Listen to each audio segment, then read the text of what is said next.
Biedrība Klubs Verte šogad īsteno projektu Es zinu, es varu, es daru. Projekta mērķis aktivizēt cilvēkus ar invaliditāti, lai viņi kļūtu pēc iespējas aktīvāki un zinošāki. Projekta laikā dosim padomus par dažādiem palīglīdzekļiem un citām lietām, kas var pilnveidot cilvēku ar invaliditāti ikdienu. Sveicināti! Šoreiz padomus par nodarbinātību, jeb precīzāk, kā cilvēkam ar invaliditāti atrast darbu. Izmantot visas iespējas, kuri pastāv tagad. Pirmkārt, tā ir NVA ar viņiem milzīgiem resursiem, pēc tam interneta resursi, daudz vakanšu portālos, vienkārši to jāseko katru dienu, tā kā meklēt darbu pašam, interneta vai cita veida, tā ir līdzīgs tam, kā vienkārši strādāt. Katru dienu izdalīt sev dažas stundas un regulāri, pastāvīgi to darīt, meklēt piemērotas sev vakances, sūtīt darbdevējiem CV. Ja nav atbildes ilgu laiku uz CV, tā piezvanot darbdevējiem, vai gaidot, vai negaidot, varbūt sev jāatzīmē kāda tabuliņa, kādas vakances un kad bija nosūtītas CV, lai kontrolētu arī to procesu. Bet to jādara katru dienu. Patiesībā pati darba meklēšana ir kā darbs.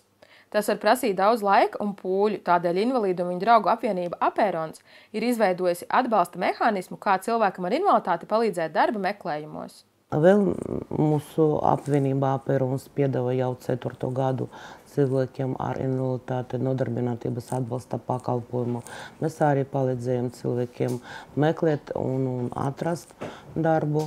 Par 3 gadiem mums izdevās nodarbināt 60 cilvēku. Tā arī ir vēl viena alternatīva darba meklējumos. Tā, izklausās interesanti. Vai tiešām kāds ir gatavs palīdzēt atrast darbu man? Mēs strādājam sadarbībā ar Rīgas domu, Rīgas sociālo dienestu. Viņi piedāvā saviem klientiem griezties pie mums, lai atrastu darbu. Un sākumā jāgriežas pie sava sociālā darbinieka, sociālā dienesta pēc 2 vietas. Un jāprasa, lai izraksta nosūtījumu Apērona nodarbinātības pakalpojumu saņemšanai. Un kad tāds dokuments būs uz rokām, tad griezties pie mums. Un viena piezīme, kā mēs strādājam tikai ar rīzniekiem. Un meklējam darbu tikai rīzniekiem. Tas gan ir ļoti svarīgi. Šis nodarbinātības atbalsta mehānisms ir Rīgas pašvaldības iniciatīva, un tas ir pieejams tikai Rīgas pašvaldībā dzīvojošiem cilvēkiem. Sākumā jāiet pie sociālā darbinieka un jāprasa nosūtījums uz Apēronu darba atrašanai.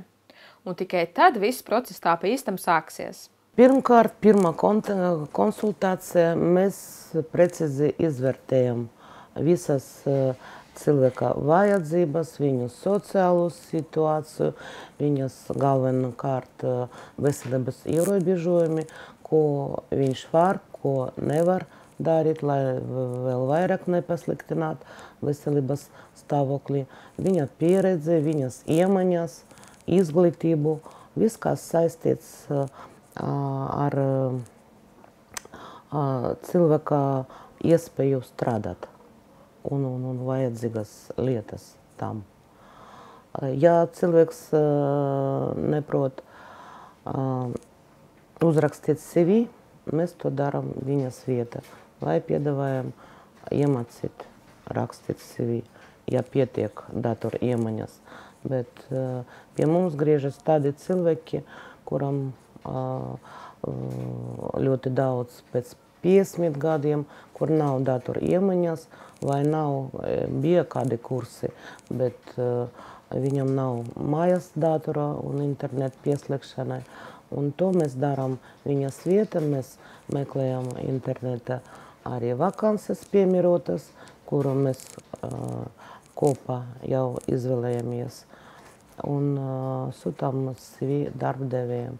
Un pēc tam darbdevējs jau pats saziņojas ar izvēlēto pretendentu. Mans galvenais šī padoma secinājums – darbu var atrast, galvenais vajag tikai meklēt.